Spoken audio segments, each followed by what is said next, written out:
ก้อนหินมหึมาถูกผลักลงมาจากยอดเขาหมายบทขยี้มหาศาสดาพร้อมกับช้างศึกคลุ้มคลั่งที่ถูกส่งมาเพื่อเหยียบย่ำให้จมดินนี่คือการลงมือสังหารที่วิปริตและไร้ความปราณีที่สุดเมื่ออดีตศิษย์เอกหมดความอดทนและพร้อมจะทำลายทุกอย่างบุรุษผู้มีเพียงจีวรพันกายจะเอาชีวิตรอดจากภัยพิบัติที่พุ่งเข้าใส่แบบไร้ทางหนีได้อย่างไรและวินาทีที่สาวกคนสนิทกระโดดเอาตัวขวางหน้าความตายจะพิสูจน์ความยิ่งใหญ่ของความจงรักภักดีได้มากแค่ไหนมารับชมกันต่อกับเรื่องราวกลิ้งหินมรณะและช้างเมาเหล้าเมื่อแผนการส่งมือสังหารระดับพระการทั้ง31คนล้มเหลวไม่เป็นท่าเทวทัตยิ่งทวีความโกรธแค้นจนแทบคลุ้มคลั่งเหล่ามือสังหารที่ส่งไปไม่เพียงแต่ฆ่าไม่สำเร็จแต่กลับถูกความเมตตาของมหาศาสดาเปลี่ยนใจให้ยอมวางอาวุธและออกบวชจนหมดสิ้นเทวทัตตระหนักว่าการหยิบยืมมือผู้อื่นมาทำเรื่องสกปรกนี้คงไม่มีวันสำเร็จเขาจึงตัดสินใจอย่างเด็ดขาดที่จะลงมือฆ่าด้วยตนเองในขณะเดียวกันเจ้าชายอาชาติศัตรูก็ได้ทำการรัฐประหารยึดอำนาจเบ็ดเสร็จจับกษัตริย์พิมพิสารผู้เป็นพ่อไปขังคุกและทรมานจนสิ้นพระชนม์เมื่อเทวทัตมีผู้ปกครองแคว้นที่เหี้ยมโหดคอยหนุนหลัง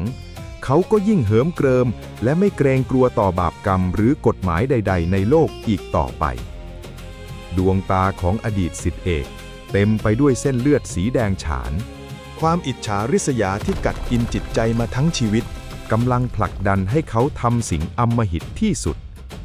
เขาแอบติดตามความเคลื่อนไหวของมหาศาสดาอย่างเงียบเชียบรอคอยจังหวะเวลาที่เป้าหมายจะอยู่เพียงลำพังในสถานที่ที่ไร้ผู้คนและโอกาสทองก็มาถึงเมื่อเขาทราบว่าพระพุทธองค์กำลังเดินจงกรมอยู่บริเวณเชิงเขาคิชกูฏในยามเย็นที่เงียบสงัดเทวทัตปีนป่ายขึ้นไปบนยอดเขาคิชกูฏอันสูงชันด้วยเรี่ยวแรงที่เกิดจากความอาฆาตมาตร้ายเขามองลงมาจากหน้าผาเห็นเบื้องล่างคือร่างของมหาบุรุษที่กำลังเดินทำสมาธิอย่างสงบนิ่งไม่รู้ตัวถึงภัยอันตรายด้วยพละกำลังอันมหาศาล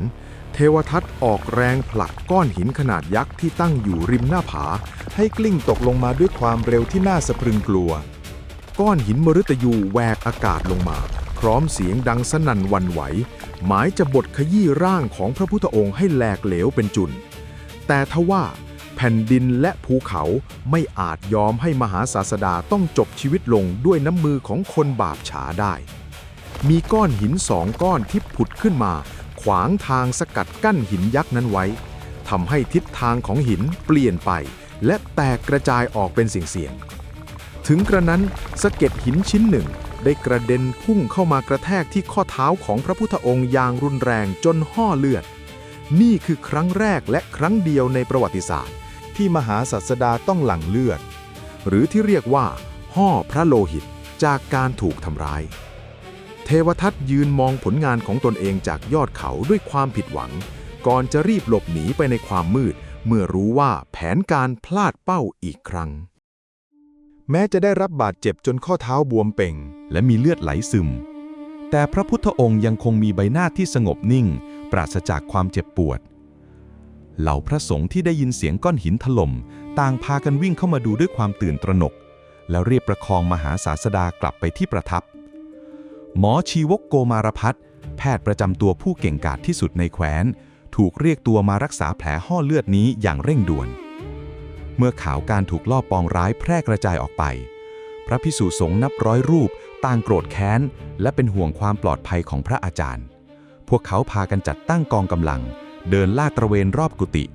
ถือท่อนไม้และเดินยามตลอดทั้งคืนเพื่อป้องกันไม่ให้เทวทัตเข้ามาก่อเหตุซ้ำแต่พระพุทธองค์กลับเรียกหมู่สงฆ์มาตักเตือนและสั่งให้พวกเขาวางท่อนไม้ลงเสียทรงประกาศอย่างหนักแน่นว่าไม่มีผู้ใดในโลกหรือจักรวาลนี้ที่จะสามารถปลิดชีพพระตถาคตได้ด้วยความรุนแรงได้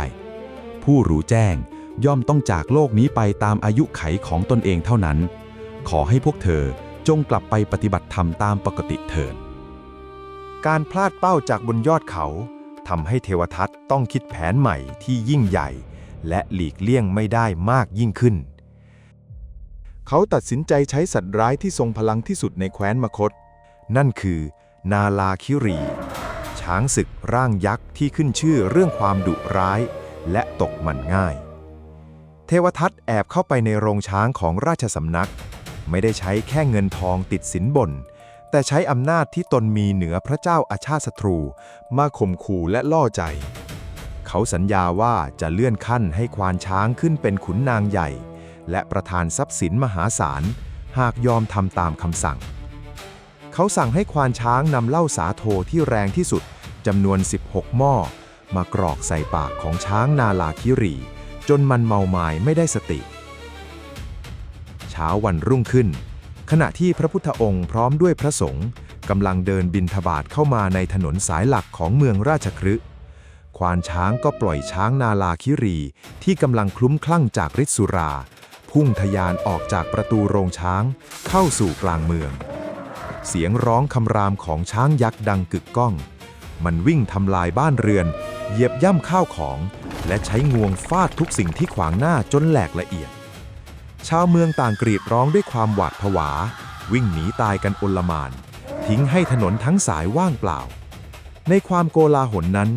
มีหญิงคนหนึ่งอุ้มลูกน้อยหนีตายจนสะดุดล้มลงกลางถนนทารกน้อยหลุดจากมือกลิ้งไปอยู่ตรงหน้าช้างยักษ์ที่กำลังง้างเท้าอันหนักอึ้งเตรียมจะเหยียบร่างนั้นให้แหลกคาตาในเสี้ยววินาทีมรณะพระพุทธองค์ได้เปล่งเสียงที่ดังกังวานและทรงพลังสั่งการทะลุความบ้าคลั่งของสัตว์ร้ายว่านาลาคิรีพวกเขาไม่ได้มอมเหล้าเจ้าเพื่อไปฆ่าผู้อื่นแต่เป้าหมายของเจ้าคือเราจงมาทางนี้คำตวาดที่แฝงไปด้วยความเมตตานี้ไม่เพียงแต่ดึงช้างมรณะให้หันเหความสนใจไปจากเด็กทารกแต่ยังเป็นการจงใจดึงเอามัจจุราชให้พุ่งตรงเข้ามาหาพระองค์เองเพื่อปกป้องชีวิตผู้บริสุทธิ์อย่างเด็ดเดี่ยวช้างศึกนาลาคิรีวิ่งตะบึงตรงเข้ามาหามหาศาสดาด้วยความเร็วและแรงสั่นสะเทือนที่ทำให้ผืนดินสะท้านพระสงฆ์ที่เดินตามหลังมาต่างตกใจกลัวบางรูปวิ่งหลบเข้าข้างทางบางรูปร้องตะโกนขอให้พระพุทธองค์รีบหนีไปแต่มหาบุรุษกลับยืนนิ่งสงบดุจขุนเขาไม่ขยับเขยื้อนหรือแสดงอาการหวาดกลัวแม้แต่น้อยในเสี้ยววินาทีแห่งความเป็นความตายนั้นพระอานนท์ผู้เป็นทั้งน้องชายและผู้ติดตามที่ซื่อสัตย์ที่สุดไม่อาจทนดูภัยคุกคามนี้ได้ท่านรีบวิ่งกระโดดออกไปยืนกลางแขนขวางหน้าพระพุทธองค์ไว้เพื่อใช้ร่างกายของตนเองเป็นเกราะกำบังรับแรงกระแทกจากช้างยักษ์พระอานนท์ตั้งใจอย่างเด็ดเดี่ยวว่าหากช้างคลุ้มคลั่งตัวนี้จะเหยียบย่ำใครมันต้องเหยียบร่างของท่านจนแหลกสลายไปก่อนพระพุทธองค์เอ่ยสั่งด้วยเสียงที่นุ่มนวลแต่หนักแน่นว่าอานนท์จงหลีกทางไปเถิดอย่ามาขวางหน้าเราเลยแต่พระอานนท์กลับปฏิเสธและยืนหยัดที่จะสละชีวิตเพื่อปกป้องศาสดาจนถึงที่สุดพระพุทธองค์จึงต้องใช้พลังสมาธิผลักร่างของท่านให้หลบไปอยู่ด้านหลังเมื่อไม่มีสิ่งใดขวางกั้นช้างนาลาคิรีก็พุ่งเข้ามาจนห่างจากพระพักตร์เพียงไม่กี่ก้าวในวินาทีนั้นพระพุทธองค์ได้แผ่กระแสแห่งความเมตตาอันบริสุทธิ์และไม่มีประมาณพุ่งตรงเข้าไปปะทะกับจิตใจที่ร้อนรุ่มของสัตว์ร้ายพลังแห่งความรักที่ยิ่งใหญ่กว่ามหาสมุทรได้ชะล้างความมึนเมาและความเกลียดชังในสายเลือดของช้างศึกให้มาลายหายไปในพริบตาร่างยักษ์ที่กำลังพุ่งทะยานอย่างบ้าคลั่งพลันหยุดชะงักงันราวกับถูกตอกตรึงไว้กับพื้นดินช้างนาลาคิรีค่อยๆลดงวงลงน้ำตาแห่งความสงบไหลรินออกจากดวงตาที่เคยดุร้ายมันค่อยๆคุกเข่าลงและหมอบคลานเข้ามาหาสัตว์ร้ายร่างยักษ์ก้มหัวลงกราบแทบเท้าของมหาบุรุษอย่างนอบน้อมพระพุทธองค์จึงเอื้อมมือขึ้นลูบหน้าผากของมันเบาๆทรงเอ่ยสอนช้างยักษ์ด้วยน้ำเสียงที่อ่อนโยนว่าอย่าประกอบกรรมทำเข็ญอีกเลยจงมีจิตเมตตาและอย่าเบียดเบียนผู้อื่นชาวเมืองราชคฤห์ที่แอบดูอยู่ตามหน้าต่างโห่ร้องสรรเสริญด้วยความปิติยินดีปาฏิหาริย์แห่งเมตตาธรรมได้เอาชนะความรุนแรงอย่างราบคาบและทำลายแผนการของเทวทัตจนแหลกสลายไม่มีชิ้นดี ความอาฆาตที่รุนแรงถึงขีดสุดถูกทำลายลงด้วยหัวใจที่ปราศจากความโกรธแค้นปาฏิหาริย์ครั้งนี้มิได้เกิดจากเวทมนต์วิเศษใดๆแต่เกิดจากอานุภาพแห่งความเมตตาอันบริสุทธิ์ที่สามารถสยบได้แม้กระทั่งสัตว์ร้ายที่บ้าคลั่งที่สุดให้ยอมสิโรราบคำถามคือเมื่อการฆ่าล้มเหลวซ้ำซากเทวทัตผู้หมดหนทางจะงัดไม้ตายสุดท้ายอะไรมาใช้เพื่อทำลายศาสนาจากภายในจะเกิดอะไรขึ้นเมื่อการใส่ร้ายป้ายสีและการสร้างความแตกแยกทำให้หมู่สงฆ์กว่า500รูปต้องเดินตามคนทรยศเข้าป่าไปเตรียมพบกับตอนต่อไปสังฆเพศและการถูกธรณีสูบเมื่อกำหนักที่เลวร้ายที่สุดในจักรวาลตามสนองและผืนแผ่นดินก็ไม่อาจทนรับน้ำหนักของความชั่วร้ายได้อีกต่อไปกดไลค์กดแชร์และกดติดตามเพื่อร่วมเป็นพยานในจุดจบอันน่าสะพรึงกลัวของผู้ท้าทายสวรรค์ห้ามพลาดเด็ดขาด